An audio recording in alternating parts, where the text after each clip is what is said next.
Hello, today we'll be taking a look in Iraq, how the Christians have it. Bring it on, Rebel Media, Ezra Levant.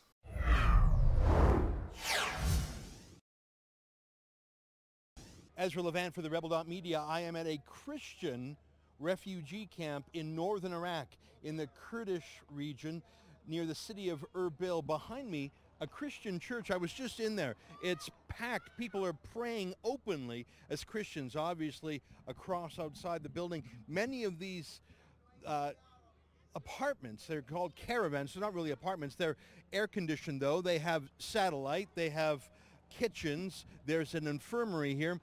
There are thousands of Christians living here. Now, this is not a United Nations refugee camp, because United Nations refugee camps are not suitable for Christians, because the same sort of anti-Christian bigotry you find in Iraq in general, you find concentrated in those UN refugee camps. The Muslim refugees persecute the Christians in those refugee camps. And since those UN refugee camps are quite often the source of refugees towards the West, that's one of the reasons why so few Christians who are the subject of genocide make it to the West. So what are we doing here in this Christian camp? What are we doing here for the rest of the week? We're doing two important things. First of all, we're telling the story of Christians in Iraq and the systematic ethnic cleansing against them perpetrated not only by the Islamic State, but by other factors too, other countries trying to push the Christian fact out of this region that was once majority Christian. But we're doing something else too. We knew it would be bad. We're here to document just how bad it is. And this is one of the better camps, by the way, in the city, well-funded, well taken care of. We're going into deeper and darker places. We're going to places that were more recently liberated from ISIS. And I know what we're going to find. I know it's going to be horrific. And so we're not just here to document and to journalize what we're finding. We're here to do something about it, a small thing, but we're going to do something. And we're going to bring humanitarian relief. We've set up the website, SaveTheChristians.com. We're funding two different projects. One is our journalism. That's the flights, the hotel, the cameras. That's one bucket to get the story out. But we're setting up a different fund at SaveTheChristians.com. 100% of the proceeds from that will go to actually doing humanitarian work, whether that's buying air conditioners or water filtration or generators or food or medicine. Well, that's one of the things we're here to find out. We brought with us $10,000 US worth of food hampers, just basic staples like canned tomatoes, cooking oil, sugar, tea. But we're going to find out what they really need here. We've started with $10,000 US, but our goal is to raise up to $1 million to actually do something about it. You know, it's a pleasure to be here in the Middle East and see young girls walk by without a hijab, without fear. You wouldn't even see young women walking freely in many countries in the neighborhood. This is the last vestige of one of the earliest Christian communities. But if we have anything to say about it, they'll be here for many centuries to come. For the Rebel.media, I'm Ezra Levant. We're here in Iraq finding out how to stop the genocide against Christians. If you want to help us, either with our journalism or our humanitarian mission, go to SaveTheChristians.com. Another amazing report from the Rebel Media. They are doing this from time to time, doing humanitarian missions or supporting someone that has been in trouble. So if you want to become an activist of some sort, but not really get into the action yourself, you can always help fund them, like trying to become George Soros in a good way. Because, well, Christians are in modern time very persecuted, because thousands are being killed every year. And you probably have heard of Egypt when they blew up the churches and went in to kill people. It's constantly happening, and well, it's now in Europe as well. There was another video showing clearly how terrible it was, because there was basically a Christian town, Ezra Levant again, that reported on this. And basically, no one was there. I mean, he could go into apartments and no one was there. It was a ghost town because the people had been scared off. And ISIS had been there because they found these markings across the entire town where it said ISIS owns this town or something of that kind. I don't remember the exact quote, as you could probably imagine. But Ezra Levant, how ISIS is worse than the Nazis. That's probably the video. It could be something else, but it does sounds like what it could be like. And it's very nice that he's a Jew, actually.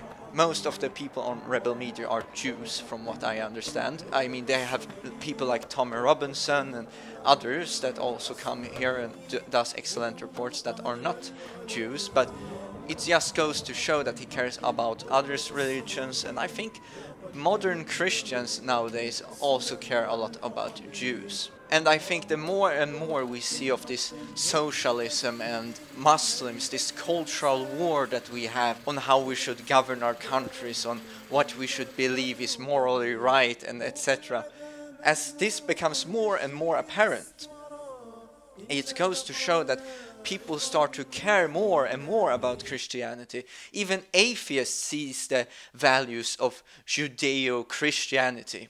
And it's really true, it's really important, Christianity, here in the West, because that's what founded us.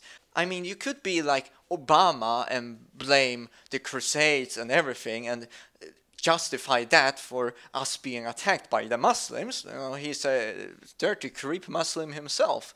So there's no wonder he's gonna totally turn a blind eye to ISIS extremism and have terrorists kill us. And I mean, he's like, oh, well, terrorism isn't the end of the world. I mean, they will never be able to kill our country. Well, then perhaps they won't kill the entire population of America, but what they can do is killing the soul out of America. Because remember that terrorism means political violence against civilians or property that is made in order to change political ideas and opinion and direction.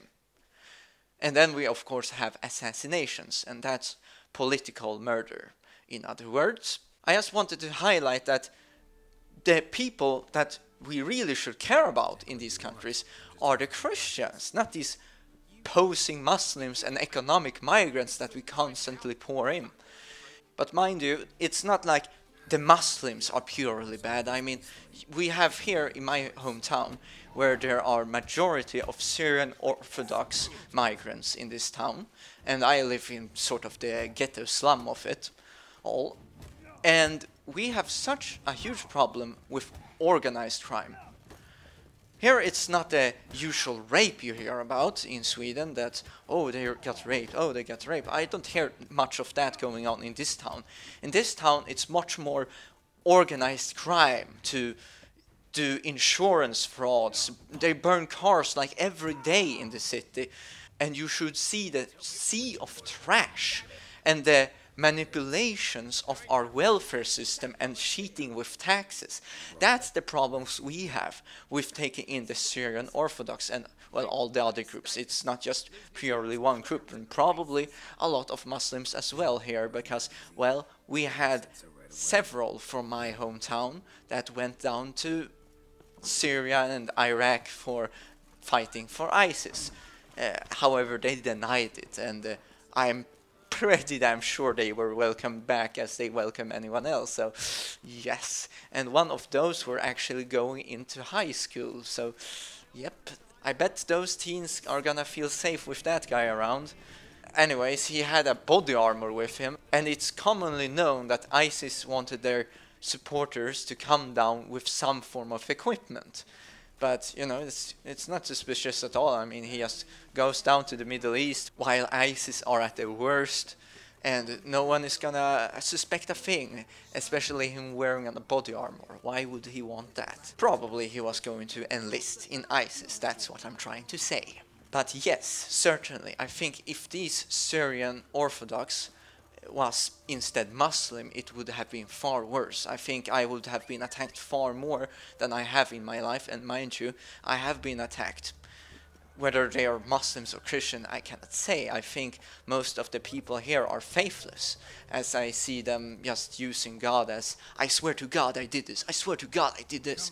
You know, they have no respect for God, because you know that you should not use the Lord's name in vain. and they do that all the time, and they swear on his name, and it's you don't get to swear on his name. There are a cultural difference and an ethnic one, and people here that are Swedish, they're either moving away, or people like me that are too poor to move away and etc. don't want to move away, because this is my hometown. I don't see why I should have to move away to find other Swedes. I think Sweden should be full of Swedes, blonde people. Oh, by the way, I barely see any blonde people and stuff like that. Something I probably said many times, but I think it's very worth pointing out as I talk about this subject, because that's what we're getting into our countries. Problems, problems, problems. And it's really sad that the Syrians aren't speaking up as much for us Swedish people, because they have become minorities in their home country. They remember, because the Syrian people have been persecuted by the Muslims. First they came in and killed a lot of people.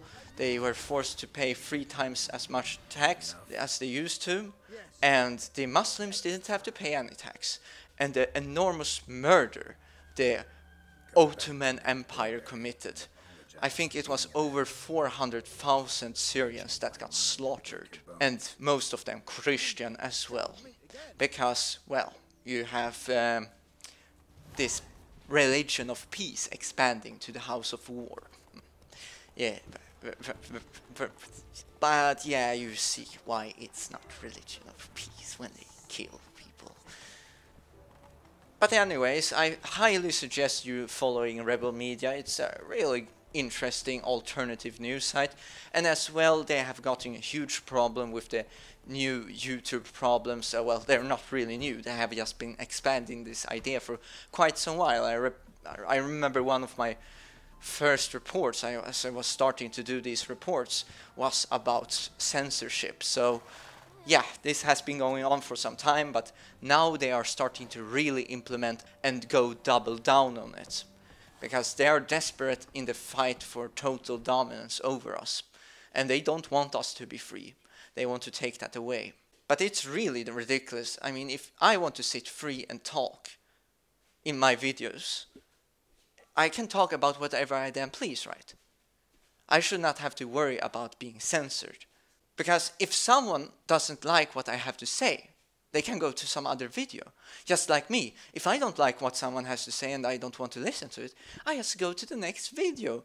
And if I'm really pissed off at what I saw, I'll just give it a thumbs down. It's like telling people in their cell phone conversations what they can say and not say.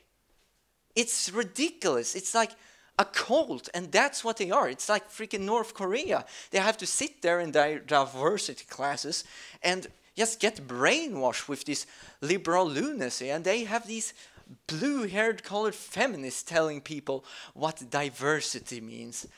It's sick. They're killing diversity this way, but they're so sick and full of it, so they will never realize what freedom actually is. I mean, it's like you have a free choice in life. You can decide who you want to associate with, you can decide what dreams you want to pursue, but the totalitarian one would tell you what to do rather than give you the choice. You have the choice in a free society. You have the freedom to choose who you want to associate with. You can choose to associate with those that drinks beer and get drunk and, swears a lot, or you could be the one that sits down in a library and are with a nice quiet bunch that doesn't disturb you. That's freely up to you. You can do whatever you please. But sadly, as we go on with this censorship, they are just trying to tell you what you can't say, and they're gonna tell you what to live with and what you have to accept. And me, as a tribalist, having to live with lots of immigrants and can't even criticize it, well, all of my liberties are being taken away, because I don't want this kind of life, but I have to live it. I mean, it's horrible, but, I have to go on. But, well, if they're gonna force me to live with this, then I'm gonna continuously denounce it and try to expose it as best as I can. Of course, if you have any thoughts on this political correctness censorship talk, Because after they have censored the conservatives, the alt-right or whatever you want to call it, and the libertarians, the classical true libertarians, not these posing liberals, then they can go after just about anyone. Even the socialists, the liberals, because remember in Soviet Russia, there was lots of different communist groups, but they did my favorite thing I learned from Yuri: subversion. Demoralization, destabilization, crisis, and they normalized. And then it was only Stalin's Soviet Union. Something worth to think about. But in the meanwhile, this is where I get off.